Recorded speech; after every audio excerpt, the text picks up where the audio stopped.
Estamos começando o programa Nosso Direito, que tem a proposta de discutir temas jurídicos de interesse da sociedade.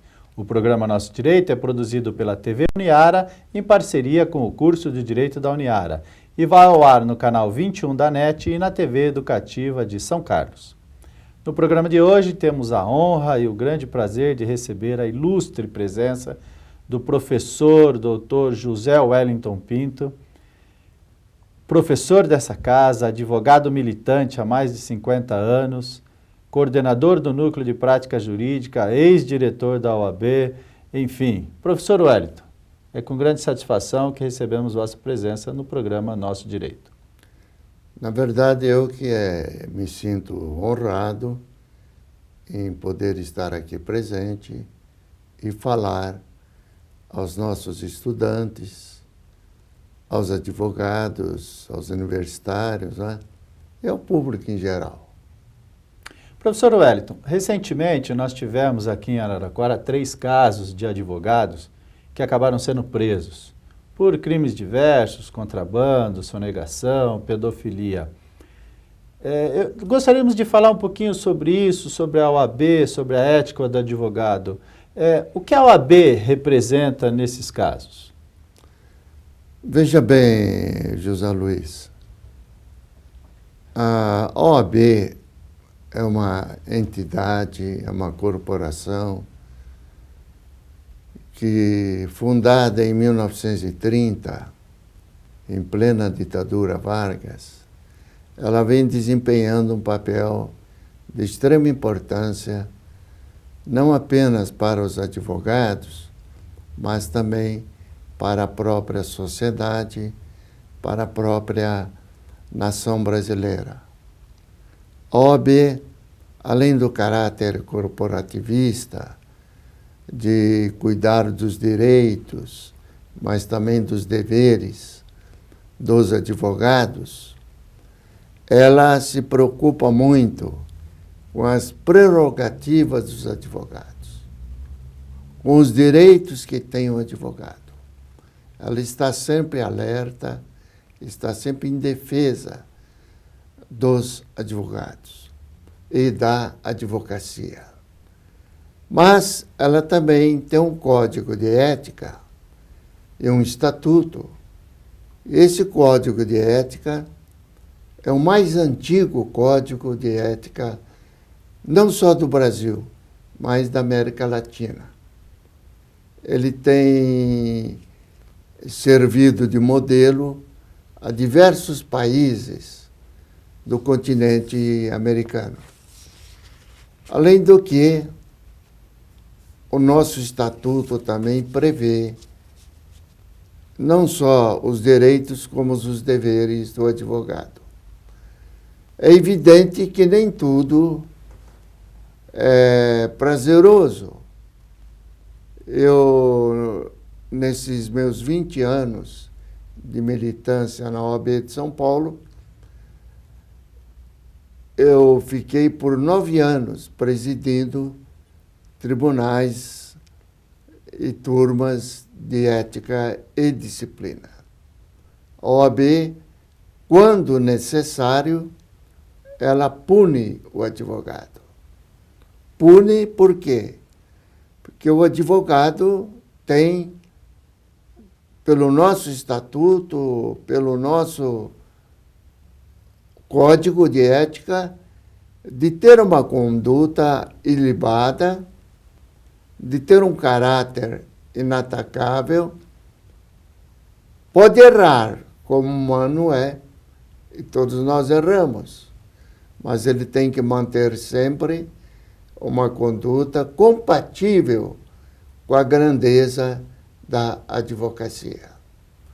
E quando a OAB pune um advogado, ela o faz não apenas para que esse advogado sinta o peso que tem a sua corporação, mas também para defender a dignidade da própria advocacia. Esses casos desses advogados que acabam respondendo procedimentos criminais, ações penais, ou acabam, inclusive, sendo até presos. Eles, pelo Código de Ética, pelo Estatuto, eles ficam impedidos da advocacia nesse período? Em princípio, não. Pelo nosso Estatuto, que é uma lei federal, a 8.906, de 94, existem 3 tipos de punição que o advogado pode receber no exercício da profissão, que é uma pena de censura, que pode, em caráter excepcional, ser convertida em advertência por escrito e sigilosa. Temos a pena de suspensão, que pode ir de 1 mês a 12 meses, e temos, finalmente, a pena de exclusão, que é a pena mais grave. Mas existe também, para esses casos específicos que você menciona, prática de pedofilia, associação com lavagem de dinheiro, com quadrilhas de lavagem de dinheiro, de tráfico de entorpecente. Existe no artigo 70, parágrafo 3º do nosso Estatuto, um instituto que se chama a suspensão preventiva. Comparada ao direito processual penal, a prisão cautelar, a prisão preventiva, são em casos graves. Todos esses casos que você me citou, em número de 3, eles estão previstos pelo artigo 34 do nosso Estatuto como infrações graves. Infrações que sujeitam o advogado à exclusão dos quadros da Ordem dos Advogados do Brasil. E por quê? Porque elas atentam contra a pessoa do advogado, contra a figura do advogado, e atenta principalmente contra a advocacia, e por que não vamos dizer contra a própria justiça, que é formada por um tripé, que é a magistratura, o Ministério Público e a advocacia. Podemos dizer que ele afronta até contra a sociedade, a própria sociedade, porque ele foi formado para defender, para buscar o melhor interesse do jurisdicionado e, na bem da verdade, ele não está fazendo isso. Não há dúvida que atenta contra a própria sociedade. Como que um cliente, uma pessoa do povo, vai contratar os serviços, vai procurar a assessoria jurídica de um advogado com essa pecha de membro, vamos dizer assim, ou advogado de uma quadrilha de traficantes, quadrilha de lavagem de dinheiro e até desse crime infamante que é o crime de pedofilia. E o advogado que eventualmente, depois de todo um processo, venha a ser excluído dos quadros da OAB, ele tem alguma possibilidade de ele retornar? É uma questão muito controvertida. Eu, particularmente, que sou um tanto quanto intransigente quanto a essa parte, nas vezes que tive que votar na OAB pela comissão de seleção, eu sempre votei contrariamente. Eu entendo que a reabilitação do advogado, que é prevista expressamente pelo nosso Código, após o cumprimento da pena, ele pode, cumprindo os dispositivos legais, retornar aos quadros da OAB. Mas, particularmente, eu sou contrário, mas há decisões favoráveis à reabilitação do advogado, mesmo no caso de exclusão. E já vivenciei casos em que, mesmo a a OAB negando a reabilitação, ele se socorre do Poder Judiciário e ele acaba conseguindo aí uma liminar, voltando a advogar. Muito bem, vamos para um rápido intervalo e já voltamos com o programa Nosso Direito.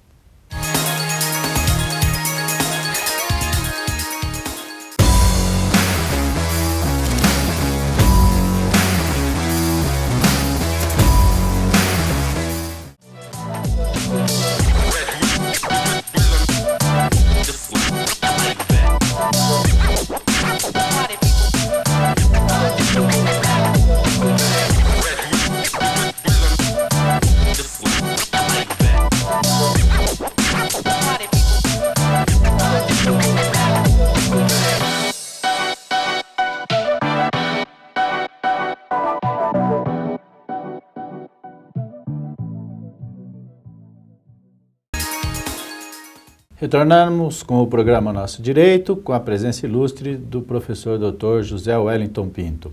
E você, que quiser entrar em contato conosco, pode ser através do e-mail direito@uniara.com.br ou através dos telefones 16 3301 7129 ou 16 3301 7173.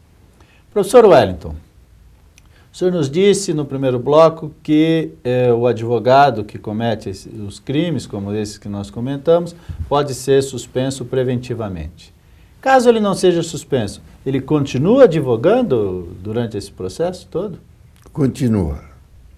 O que eu, que sou um advogado assim da velha guarda, considero uma afronta à advocacia e ao próprio Poder Judiciário.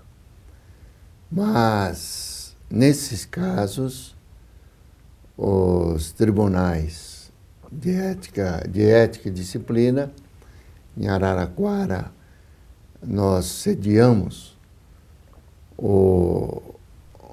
a 8ª turma de ética e disciplina, a primeira instalada no interior. A suspensão preventiva é de rigor. E como ocorre essa suspensão preventiva? Como é caso de grande repercussão, tanto na mídia como na sociedade, principalmente na advocacia e no judiciário, no dia a dia do fórum, deve o tribunal, a turma de ética e disciplina, o tribunal regional que temos em Araraquara, proceder de ofício, instaurando o processo disciplinar. E o relator, que é indicado pelo presidente entre os vários relatores que compõem o tribunal, cabe a ele, então, pedir a suspensão preventiva. Nesse caso, designa-se uma audiência, a qual o advogado deve estar presente, ele tem o direito de ampla defesa, fazer-se acompanhar de um defensor, se não for, o presidente designa ele um defensor dativo, e ele pode fazer prova documental, prova oral. É uma audiência una, na qual, então, o presidente, ao final da audiência, coloca em votação e o tribunal vota se suspende preventivamente ou não. Aí, pelo espírito do parágrafo 3º do artigo 70, ele deve permanecer sem poder advogar, impedido de advogar, proibido de advogar, até o final do processo. Dessa suspensão preventiva, cabe um recurso ao Conselho Seccional de São Paulo, mas esse recurso não tem efeito suspensivo. Mas, nesses casos que você me citou, evidentemente, é de rigor instaurar-se de ofício o processo disciplinar, a suspensão preventiva, e o espírito do parágrafo 3º do artigo 70 é que esse processo disciplinar deve expirar em 90 dias, deve ser concluído em 90 dias. Concluído o processo, fatalmente ele receberá uma punição que, pela gravidade do caso, pode ir até 12 meses e pode até o Conselho Seccional, aí já não é competência do Tribunal de Ética, aí o Tribunal de Ética tem que remeter o processo ao Conselho Seccional, que é formado por 70 conselheiros. Aí, por 2/3 desses conselheiros, do voto deles, ele pode ser excluído da OAB. Então, no processo disciplinar, inicialmente ele é julgado na subsecção, é onde ele cometeu o crime. Então, no caso Araraquara, a nossa subsecção, a 5ª subsecção. Não é propriamente a subsecção, é o Tribunal de Ética. A subsecção, ela apenas instrui o processo, num primeiro momento.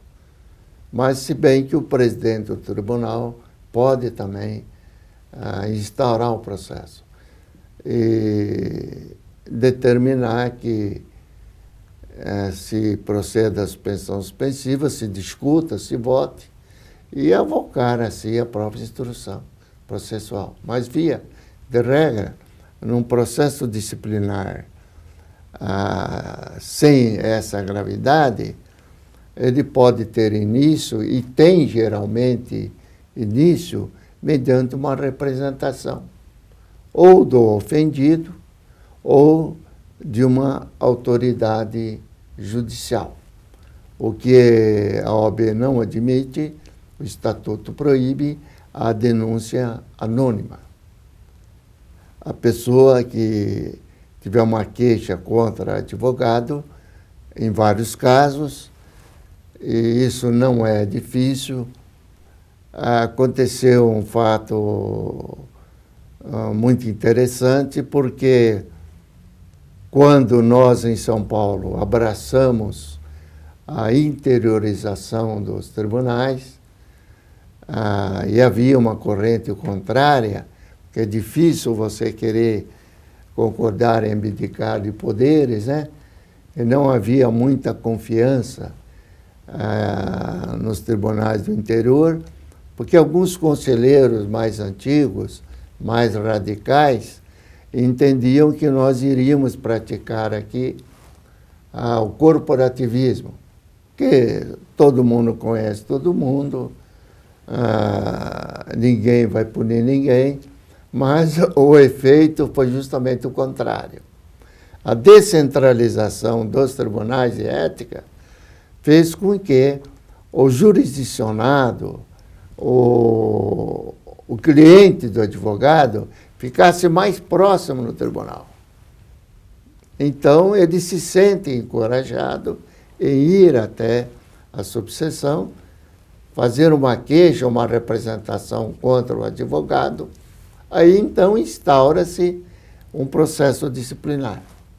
Quer dizer, a OAB não instaura somente mediante aquela representação ou aquele ofício de uma autoridade. Pode ser um juiz de direito, Ministério Público, um delegado de polícia. Ele primeiro dá uma oportunidade ao advogado de se defender. Depois, esse relator já nomeado, ele vai analisar. É o que nós chamamos de juízo de admissibilidade. Se ele entender que não tem fundamento aquela queixa, ele pode até mandar que vá ad referendo no plenário do Tribunal de Ética e Disciplina. Se ele entender que há indícios suficientes de uma infração disciplinar e também de autoria, ele determina de imediato a instauração do processo disciplinar. Professor Wellington, estamos chegando ao final do nosso programa Nosso Direito, muito elucidativo, muito didático. Gostaríamos de agradecer imensamente a vossa presença e abrimos para as suas considerações finais. José Luiz, eu queria aproveitar a oportunidade para mandar aqui uma mensagem. Eu que já estou completando este ano 51 anos do efetivo exercício da advocacia, tenho uma passagem de 20 anos pela OAB, chegando ao posto mais alto que um diretor do interior possa reivindicar, postular, que foi um cargo de diretor da OAB, e principalmente ligado às subseções. Quero dizer aos meus colegas mais jovens, aqueles que estão iniciando, leiam o nosso estatuto, leiam o nosso código de ética, procedam como verdadeiros advogados. Todo o sucesso depois será uma consequência da postura do advogado. Muito obrigado, estamos terminando mais um programa Nosso Direito e nos encontramos no próximo programa da semana que vem.